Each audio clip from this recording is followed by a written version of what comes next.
He's getting bigger. See? Oh, honey, that's wonderful. Kicking like crazy. He's listening.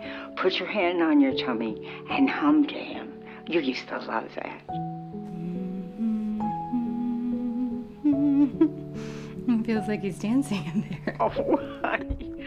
Mom, would you tell Charlie that bedtime story you always used to tell me? Once upon a time, there was a baby unicorn who didn't know he knew how to fly. This baby unicorn was like your mom because she didn't know that she knew how to fly, but she knew how to do all kinds of fabulous things. Hi, Grandma. Hey, Charlie. How was school today? It was really fun. I made this crazy shot in basketball. I don't really care that much about basketball. What about the crush? Stop. Grandma, stop talking. Just tell me one thing. Look who's gonna be a great grandmother. Oh, Charlie. Oh, congratulations. She says that he's been kicking a lot though.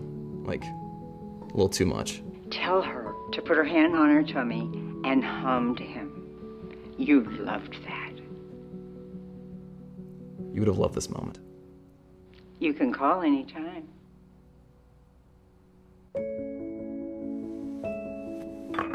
Okay, Mom, I just need a quick video. Is this like an audition or something? No, Mom. Just 3 minutes. You need my best side? Can I see another one? I can play the piano. She's so talented. I am. I'm your mother after all. Keep going. Why don't you start by telling us a little bit about yourself? Well, I was born as a very young child. Can y'all believe that this is a real app? Like, this is not a joke. This is not a drill. This is a real app. And I'm just gonna play the intro, cause what?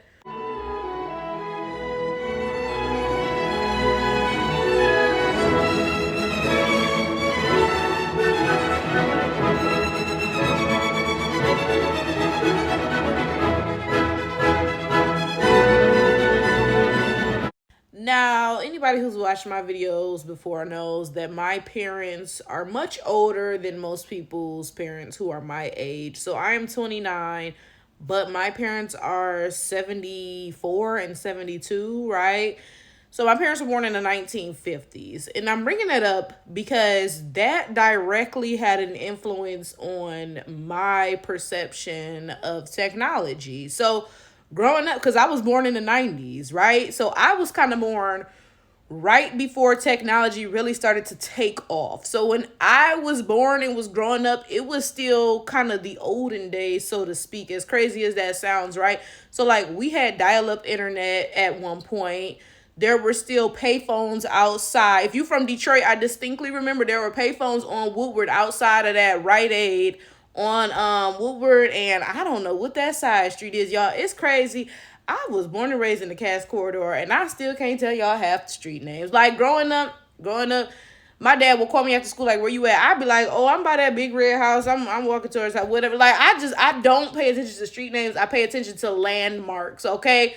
It is what it is. But if you are from Detroit, you know that big old church that was part of the Underground Railroad? It's called like First Congregation or something down in that area. Bob's Classic Kicks. That Rite Aid across the street from there used to have payphones outside of it. I distinctly remember that had to be even like in like 2006 because I was like walking to school or whatever, right? But my point is this. Again, I'm kind of that generation that was born between like the olden days and when technology really began to like take off for real. And the fact that I grew up with older parents and I was the youngest sibling of the family really kind of pushed me into the olden days grouping as opposed to like the newer technology grouping. Because if I had parents who were the same age as my peers' parents and I was the oldest sibling, then of course I would have, grouped more with the oncoming stuff. But as it is, right? Because of my background, I was never really huge on technology. I've always had a healthy skepticism of it. Absolutely, right? And I say that to say I don't like none of this AI shit. I don't at all. Y'all remember years ago when AI videos first started coming out and they looked horrible, right? But they were like videos of like, I distinctly remember a video of Will Smith eating spaghetti. And again, it looked very horrible. It was very obviously fake, right? But even at that point, I was looking at it like, because yeah, it looks bad now, right? But I already knew. I was like, clearly this is going to get to the point where it's going to look really convincing. And now we've gotten to that point, right? And all of this shit weirds me out. I don't care. I don't care. Y'all can say I'm not progressive. Y'all can say I'm old school or whatever. I really don't care. I think that this is weird, right? Now, first of all, I haven't even gotten into this app yet. But I think that it is weird that you can take a picture or a video of somebody and make them say things they never did. I think that is odd, right? And then also, side note, you know that this is going to affect black people because you know good and well people are going to be making AI videos of us at crime scenes to prove their point of view. Black people are so blah, blah, blah. And that's the best of it, right? The best of it is that they will make fake videos of fake black people at crime scenes to push the point that we are more violent. That's the very best. At the worst of it, they will be making fake videos of real black people to incriminate us. I kid you not, right? But that's not even the point of this particular video, right? Let me get back to my actual point, right? When folks started making that generative AI, that's the moment where I was like, I don't like the direction this is going in. That war. Now, I have never been into AI. I don't use ChatGPT. I don't use none of that. I personally do not use them AI avatars people be having on Facebook. None of that. I'm not interested in it, right? Now, in addition to the fact that AI is just weird and creepy, right? That's why I don't use it. That was my number one reason before I learned anything else about it, right? It's also horrible for the environment. All of the data centers that they are building to, supplement AI are using up all of this water and all of this other stuff. You already know, like, be so for real. You already know they're not building these destructive, environmentally unfriendly data centers in no rich white neighborhoods. You know good and well that this is going to disproportionately affect black people as usual, as always, right? But now let's get to this actual app. Let's talk about this app specifically, right? So this app, apparently, if you take a video of a loved one before they die and you upload it to the app, you can have the loved one, talking to you for years. Like this hologram of a grandmother, right, was talking to the family for years. When the mama was pregnant, when the baby that she was pregnant with grew up to be 30, and his whoever was pregnant, right? And somebody pointed out a good point about this. Because when I watched this, I was just like, oh, this is real creepy. And I was like, right? But somebody said this directly goes against anything healthy about the grieving process, right? And that's true, because part of grieving is coming to terms with the fact that that person is dead. They are not coming back, right? It is what it is, right? You're never going to talk to them again. That's part of the grieving process. That is part of life. That is part of normalcy, right? But now you can have an app with some fucking hologram pretending to be your mama or your grandmama talking to you. And then the weirdest thing is, right? The oddest thing about this is that the son never actually met the grandma. Like, at least the mom was mourning the loss of her mother, right? Like let's put it into perspective, right? The mom was pregnant at, the time where she started using this app, because clearly she's in a sensitive time. She's like, I could really use my mom right now during my, I'm assuming, first pregnancy, but who knows, right? Okay, that puts some sort of understanding on this. It's still insane, but you can get where she's coming from, right? The fact that the boy never knew the grandma, the only grandma he ever knew was this hologram, is that not like, huh? It's bad enough from the mom's perspective, because, again, at least she was mourning the loss of her mother, but, she clearly never made it through the grieving process entirely, right? It's bad enough from the mom's perspective, but the fact that the son never actually knew the grandmother, he was never supposed to know her. And, this kind of resonates with me directly because,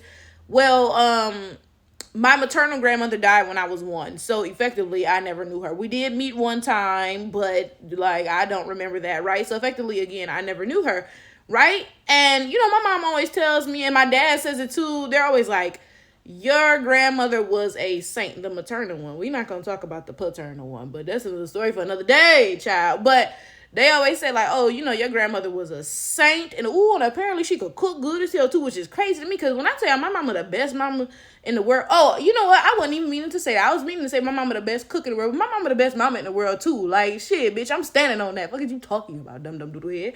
But, Yeah, my mama is the best cook in the world, y'all. When I tell y'all, look, I'm sorry, whoever your mama is, she can't cook. Cause my mama, look, I be looking at what y'all be eating. I be like, Chile, like y'all don't be knowing no better. I'm so sorry. That's one of the many reasons I'm so thankful my parents is old. Cause when I tell you old people still can cook, like I guess my mama would be equivalent to y'all grandmamas, right? Okay, y'all grandmamas probably could cook, but your mama's like, I'm like, Chile, like what y'all eating for dinner? Like, yucky, right?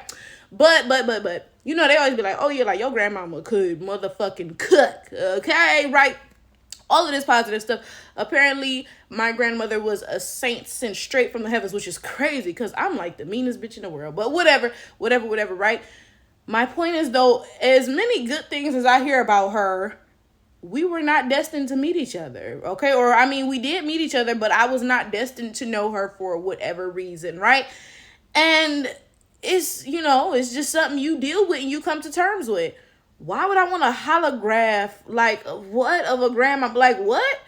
And you know, another part of this that is making it so weird, right? It's the fact that society is becoming increasingly more and more isolated, right?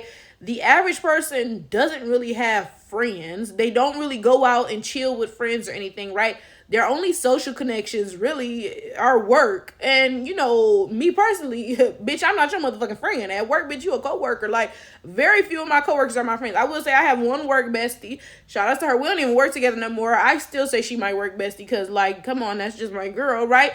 But, like, you notice when you at work, right, the people who don't have real friends. Because, oh my God, y'all, when I used to be a teacher, bruh. First of all, we in that bitch from 7:45 to 3:30 type shit, right? Already in this bitch all day, okay? Would you believe that some of them used to be talking about, oh yeah, we gonna watch the premiere of Abbott Elementary tonight together. Like they would stay at the school to watch Abbott Elementary together when it came on. And I was like, no thanks, I would just go home and watch it because like what the fuck? But my point was this, right? You already been at work all fucking day, right? Why the fuck would you want to stay here longer? But that just goes to show you, like, a lot of people don't want to go home for whatever reason. Maybe their house is broke down, ain't got no heat, got roaches and rats. Maybe they don't have no friends. This is the only time they have any sort of companionship. I don't fucking know. But I was like, bitch, I'm going the fuck home. Like, what the hell, right? But my point is this, though, right? When you see stuff like that, you recognize, like, this motherfucker must ain't got no friends outside of work if they doing all that, right? And I'm pushing this point again that the average person is so socially isolated now. Like, I'm lucky in the sense that, mind you, I don't even have a whole lot of friends. I don't, right? But I have a loving family and I have a handful of good friends, right? So I never feel lonely or anything. So we're living in this increasingly isolated society, and the solution is not, let's, shorten the work week so that people can have more time to go out and meet friends and they not in this bitch all day, every motherfucking day. Let's, normalize. I think they call them third spaces, right? So like your first space is your house. Your second space is like your job. And your third space is like where you go to hang out and socialize or whatever, right? And people were talking about how we don't really have third spaces anymore. At least not free ones, right? Like growing up, you could find somewhere free to be. Like for the free ski, you could meet your friends, whatever, right? But nowadays, you can't go in nowhere without them saying, customers only. You can't come up in here. Pretty much the only third space nowadays is the library. And it's like, who finna meet their friends at the library? Like everything costs money now. And ain't none of these jobs paying money. So, yeah, you just not finna see folks if you got to pay to see them, right? But, like, again, my point is, instead of the solution being, let's make sure people are socializing more, it's no, stay isolated, and we'll give you a holographic person to talk to. Like y'all remember years ago when Snapchat came out with the Snapchat AI, I forget what the fuck it was even called. And everybody was really entertaining that. Everybody was talking to that thing. I ignored that thing. I ignored the fuck out of it. Bitch, don't talk to me, right? I didn't even download it or whatever you had to do. And then after months of me not engaging with this thing, it sent me a message and I ignored it. Because again, bitch, I don't want to talk to you. What the fuck I want to talk to a robot for? I have actual friends and family and shit to talk to. Like, what the hell, right? But I remember when everybody was really on this Snapchat AI bestie thing. And maybe that was mostly kids, because at the time I was a teacher. So maybe I was hearing about kids really engaging with this. Kids are just engaged with any fucking thing, right? But I remember thinking it was so weird again, because when I was growing up, right, that was before smartphones were even a thing. When I was in middle school, baby, I had a flip phone. Okay, now that was a little bit ridiculous for the time, but it wasn't that ridiculous. Nowadays, if you had a flip phone, nowadays, folks would be like, what the hell? But back then, it was not even that crazy, right? Because that's what I'm saying. That was back when technology was kind of like, well, I was about to say, no, flip phones were actually not crazy at all. Because remember the Razor, something like that? That was a good flip phone, right? But no, I'm talking about like an old person type flip phone. That's what would have had folks like, what the hell? You know? But my point is, when I was growing up, if I felt like I needed to talk to somebody or vent to somebody, guess what the fuck I did? I wrote in my journal. Like, I was a big journaler. I had a lot of emotions. I journaled avidly for years, right? And that helped me get things off my chest and get it out and feel like it wasn't just bottled up inside of me, right? And now folks don't have journals no more. They got AI Snapchat besties and the shit. Like, what? That shit is weird. And then also, aside from the social aspect of it, right? Like how weird this is socially, that your bestie is a Snapchat AI, or that you talking to a holograph of your grandmama, right? Let's talk about the fact that it's really dumbing folks down. Like, y'all, when I tell y'all, because I was a teacher for years. And I mostly taught 11th grade, right? Mind you, we were not that far apart in age, okay? 11th graders are 16. I was about 26 when I started teaching, something like that. I don't know, right? But the first class I taught, I was the class of 2014. They were the class of 2024. So 10 years had passed, okay? That's not even that long of a time, right?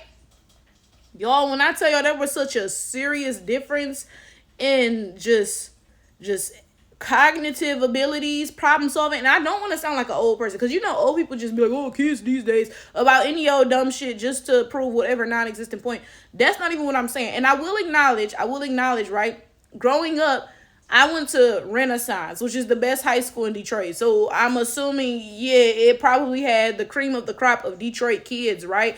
And as an adult, I did not work at Renaissance. I did not even work at a testing school. So for those of y'all who don't know, Renaissance has choice schools and what do they call them? Choice schools and neighborhood schools. So a neighborhood school is a school that's just in your neighborhood that you go to because it's by you. A choice school is a school that you have to test into to get into, right? So Renaissance was a choice school. I didn't live nowhere near Renaissance. I had to hop on that Dexter bus every day to get there, right? But I went there because I took the test and I scored high enough, right? So I acknowledge, the comparison between, okay, I went to a choice school versus, these kids are not going to a choice school, right? But y'all, I don't know. It seemed like a very, very big difference. And a lot of it had to do with technology. I'm like, y'all don't read at all. Y'all don't write at all. Even in the schools, they don't have textbooks, bro. They don't have textbooks. They just have Chromebooks and shit. I'm like, that's why the kids can't read. Y'all don't make them fucking read shit. They just get on the computer all day. Like, well, yeah, shit, I bet they can't fucking read. Like, huh? Now, the last thing I'm gonna bring up is that AI overview on Google. What exactly is the point of that? Like you used to be able to Google stuff and you'd get, whatever results, and that would be, oh, good, very good, right?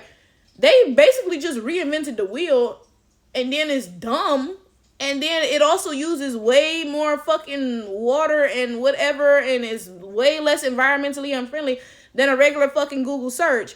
And a regular Google search would have got you better results. That shit is stupid, bro. But anyway, long story short, I am not participating in this AI shit. As it becomes more normalized, I'm just not at all impressed, right? And it's just crazy to me because this could have went in a way different direction. I feel like AI could have been a decent learning tool, right? Like virtual reality, that could have been a decent tool for the classroom, there are these virtual reality things when you're learning how to look in people's eyes, right? Like to diagnose shit. Oh, the optic disc is whatever, right?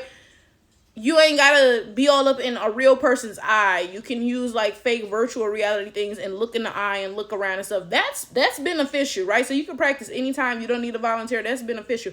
Certain aspects of AR are beneficial, but a lot of this shit is just going in the complete wrong direction. Like I said, I'm not interested in it. I'm not participating. As soon as anything forces me to use AI, I will not be using it. It is what the fuck it is. It is that motherfucking simple, honestly. And I feel like more people need to be on that because, first of all, the shit is just weird socially, like I said, but then it's also terrible environmentally.